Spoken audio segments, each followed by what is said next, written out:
তারপর আমরা চলে যাচ্ছিলাম পরের মন্দিরটা দর্শন করার জন্য, কিন্তু ভীষণ রোদ ছিল, রোদের কারণে পার নিচেটা পুরো পুড়ে যাচ্ছিল, মানে সামনে পা রাখা যাচ্ছিল না, এত রোদ। তার মধ্যে দিয়েও ভিডিওটা করলাম, মানে আসলে দৃশ্যগুলো এত সুন্দর, জায়গাটা এত সুন্দর যে ভিডিও না করে পারাই যায় না, এত দারুণ।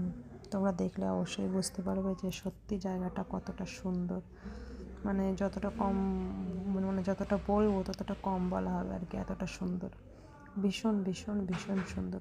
তবু অনেক জায়গায় আমি ভিডিও ঠিকমতো করতেও পারিনি, কারণ রোদে পা পুড়ে যাচ্ছিলো, মানে আমার পায়ে ঠোসাও পড়ে গেছে, এরকম একটা অবস্থা। আর এইখানে দেখো কি সুন্দর একটা দৃশ্য তোমাদের দেখাচ্ছি, একটু এগিয়েই আছে, দেখো অপরূপ সুন্দর, মানে কি বলবো, জাস্ট ওয়াও, মানে কি বলবো বুঝতে পারছি না, এত সুন্দর, দেখো কি দারুণ। তারপর মন্দিরের ভিতরে প্রবেশ করছিলাম, মন্দিরের ভিতরটা জাস্ট অসাধারণ,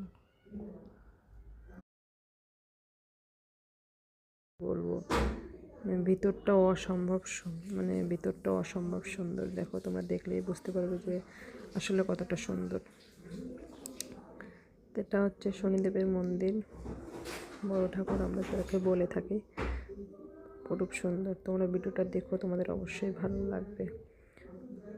দেখাবে একটা অন্য একটা ভিডিও, ততক্ষণের জন্য টাটা। সবাই ভালো থেকো, সুস্থ থেকো, নিজের খেয়াল রেখো।